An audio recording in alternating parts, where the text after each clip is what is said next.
بسم اللہ الرحمن الرحیم۔ سورۃ آل عمران مدنی ہے اور اس کے اندر 200 آیات ہیں، اور یہ بھی قرآن پاک کی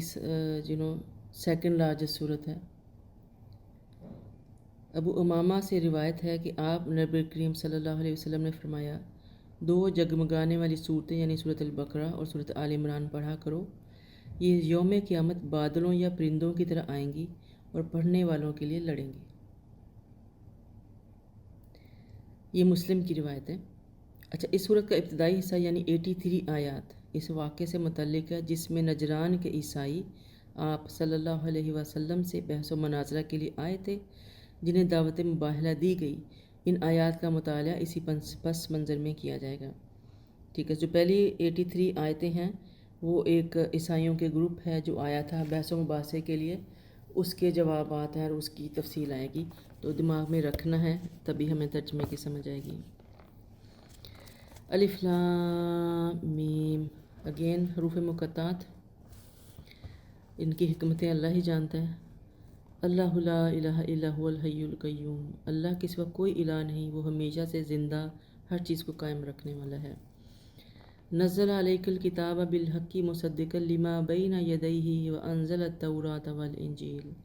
اسی نے آپ پر کتاب اتاری جو حق لے کر آئی ہے اور اپنے سے پہلے کتابوں کی تصدیق کرتی ہے۔ ہمیں بھی حکم ہے کہ پہلی کتابوں کی تصدیق کریں، چھپائیں نہ، تکذیب نہ کریں، یہ ہمارے ایمان کا حصہ ہے۔ من قبل ہدی للناس وانزل الفرقان ان الذین کفروا بآیات اللہ لہم عذاب شدید واللہ عزیز ذو انتقام،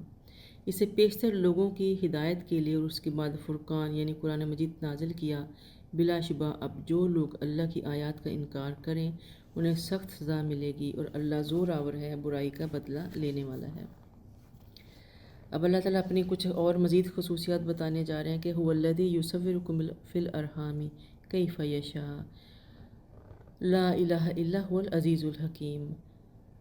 اللہ وہی ہے جسے چاہتا ہے تمہاری ماؤں کے پیٹ میں تمہاری صورتیں بناتا ہے، اس کے سوا کوئی الہ نہیں، وہ زبردست حکمت والا ہے۔ وہی تو ہے جس نے آپ پر کتاب نازل کی جس کی کچھ آیات محکم ہیں، اور یہی محکمات کتاب کی اصل بنیاد ہیں، اور دوسری متشابہات ہیں۔ اب جن لوگوں کے دلوں میں کجی ہے وہ فتنہ انگیزی کی خاطر متشابہات کے پیچھے ہی پڑتے ہیں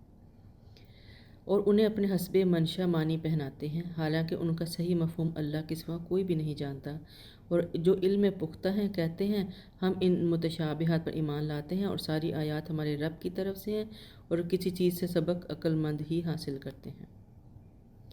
تو قرآن پاک میں اللہ تعالیٰ خود ہی بتاتا ہے کہ کچھ محکم آیات ہیں، بہت سالڈ اسٹریٹ فارورڈ، کچھ ہیں جن کے اللہ نے خود ان کے معنی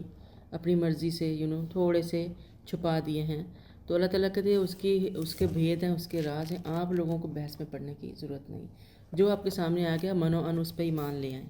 اور جو ایسا کرتے ہیں وہی ہدایت یافتہ ہوتے ہیں۔ اور آگے دعا، ربنا لا تزغ قلوبنا بعد اذ ہدیتنا وہب لنا من لدنک رحمہ انک انت الوہاب، وہی بات کہ اے ہمارے رب، ہدایت کے بعد ہمارے دلوں کو کج رو نہ بنا اور ہمارے ہاں سے رحمت عطا فرما، اپنے ہاں سے رحمت عطا فرما، بلا شبہ تو ہی سب کچھ عطا کرنے والا ہے۔ اور بیسکلی وہ پھر جب آپ ایمان لے آئے ہیں، پھر جب اس طرح کی باتیں کریں گے تو پھر اپنا ایمان ہی مشکوک ہو جاتا ہے نا، تو اپنے ایمان کے لیے اللہ تعالیٰ سے دعائیں بھی کرتے رہنا چاہیے،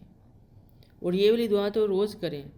کہ ربنا لا تزغ قلوبنا بعد اذ ہدیتنا وہب لنا من لدنک رحمہ انک انت الوہاب، کیونکہ دلوں کے جو پھیر ہیں الٹ پلٹ ہوتے رہتے ہیں ہمارے۔ پھر اللہ تعالیٰ کہتا ہے کہ یہی دعا ہے ایک طرح سے، ربنا انک جامع الناس لیوم لا ریب فیہ ان اللہ لا یخلف المیعاد، کہ اے ہمارے رب، بلا شبہ تو سب لوگوں کو ایک دن جمع کرنے والا ہے جس میں کوئی شک نہیں، بے شک اللہ اپنے وعدے کی خلاف ورزی نہیں کرتا۔ بلا شبہ جو لوگ کافر ہیں اللہ کے مقابلے میں نہ ان کے مال کچھ کام آ سکیں گے اور نہ اولاد، اور یہی لوگ جہنم کا ایندھن ہیں۔ وَأُولَٰئِکَ هُمْ وَقُودُ النَّارِ، اور ان لوگوں کا معاملہ بھی یہ جہنم کا ایندھن ہے۔ اچھا، یہاں پہ ایک بات ہے کہ ان لوگوں کو جہنم کا ایندھن کہا گیا۔ اچھا، جہنم میں ڈالے جانا ایک اور بات ہے اور ایندھن ہونا ایک اور بات ہے۔ ہم گیس کا چولہا جلاتے ہیں، گیس ہمارا ایندھن ہے اور اس کے اوپر کھانا پکتا ہے، ٹھیک ہے، تو جو ڈالے جانا وہ چیز ہے جو اوپر سے آئی، لیکن جو اس کا ایندھن ہے ایکچولی جو جلا کے آگ بھڑکائی جانی ہے، اللہ وہ بتا رہا ہے، یہ نہیں کہا جہنم میں ڈالا جائے گا۔ یعنی یہ بہت ہی سخت ترین حالت ہے کہ جو لوگ ہیں کافر ہیں، جو انکار کرتے ہیں ان چیزوں کا۔ پھر آ گیا کہ ان لوگوں کا معاملہ بھی ایسے ہے جسے آل فرعون کا تھا، اور ان لوگوں کا جو ان سے پہلے گزر چکے ہیں، انہوں نے ہماری آیات کو جھٹلایا تو اللہ نے ان کے گناہوں کے بدلے انہیں دھر لیا، اور اللہ سزا دینے میں بڑا سخت ہے۔ وہی پرانی قوموں کا ذکر، عاد، سمود اور وہ جو قوم لوط وغیرہ۔ پھر کہہ دی کہ آپ ان کافروں سے کہہ دیجئے کہ عنقریب تم مغلوب ہو جاؤ گے اور جہنم کی طرف ہانکے جاؤ گے، اور وہ بڑا برا ٹھکانہ ہے۔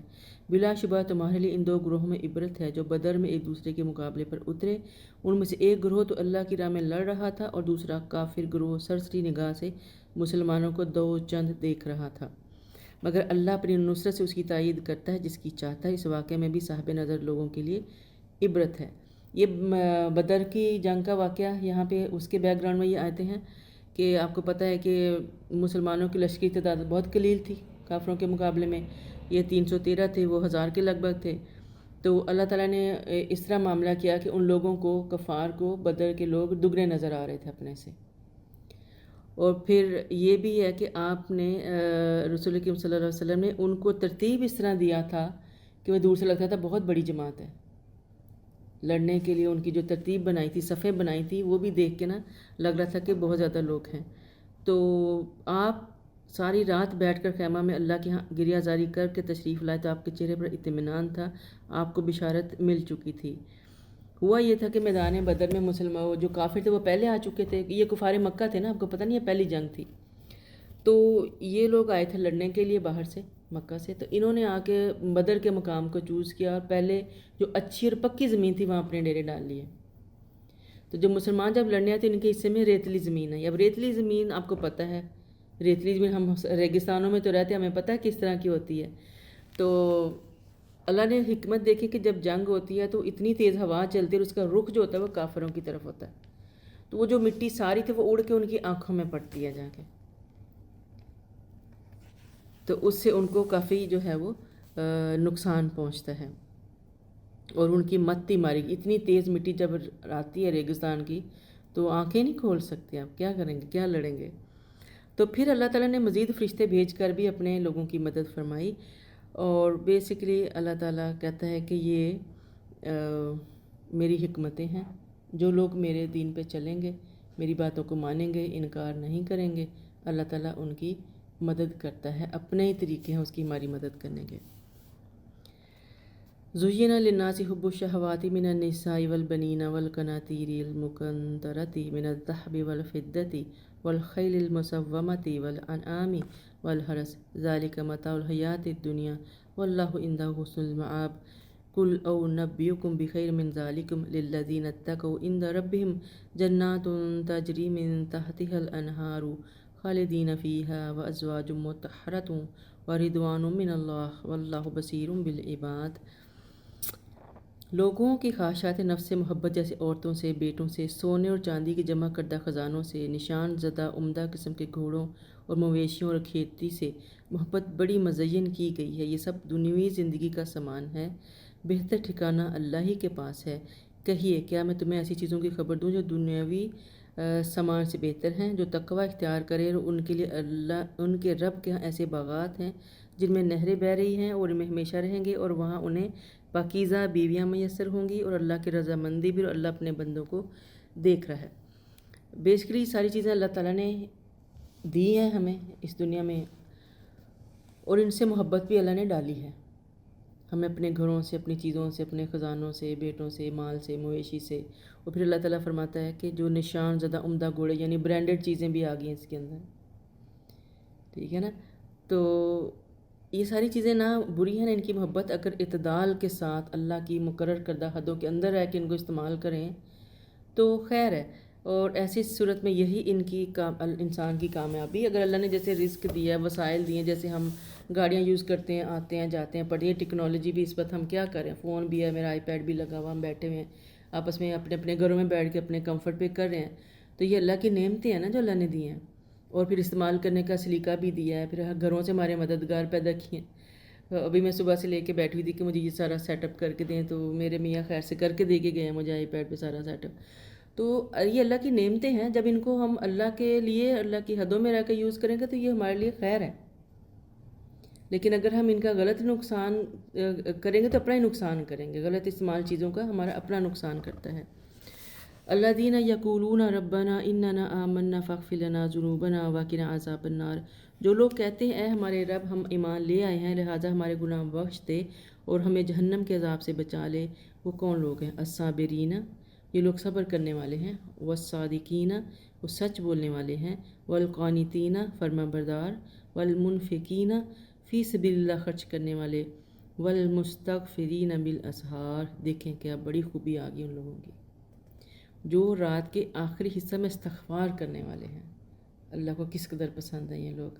جو، اور یہ کون لوگ ہوتے ہیں جو قیام اللیل یا تہجد کے لیے اٹھتے ہیں اور آخری حصہ یعنی فجر سے جو پہلے کا ٹائم ہے نماز کا اس وقت اٹھتے ہیں، تو اللہ تعالیٰ کو یہ لوگ بہت ہی زیادہ پسند ہیں، اسپیشلی اس وقت کا استغفار اللہ تعالیٰ کو بہت پسند ہے۔ حضرت ابو ہریرہ فرماتے ہیں کہ آپ نبی کریم صلی اللہ علیہ وآلہ وسلم نے فرمایا، اللہ تعالیٰ جب آدھی یا ایک تہائی رات گزر جاتی ہے تو آسمان دنیا پر نزول فرماتے ہیں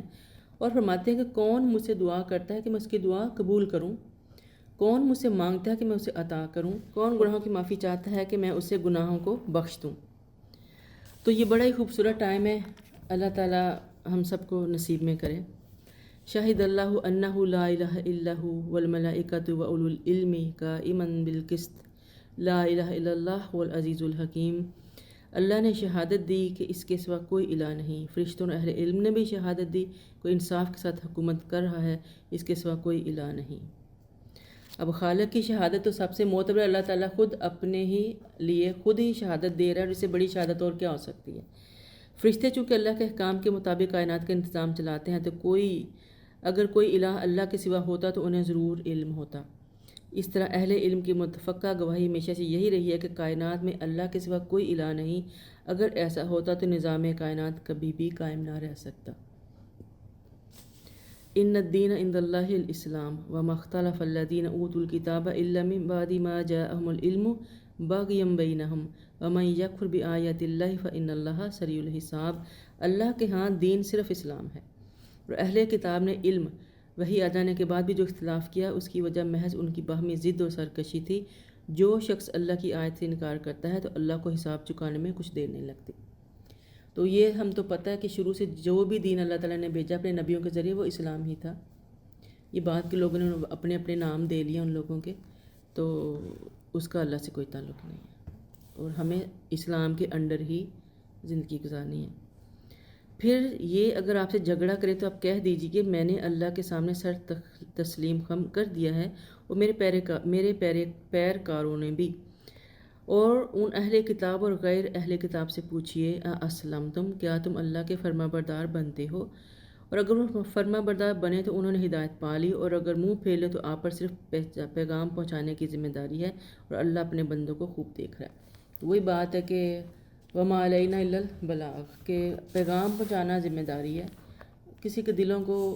ہم نہیں بدل سکتے، وہ اللہ کا ہی کام ہے، اور یہی اللہ تعالیٰ اپنے نبی سے فرما رہا ہے کہ میں سب کچھ دیکھ رہا ہوں، جان رہا ہوں، بس آپ اپنا کام کر دیں۔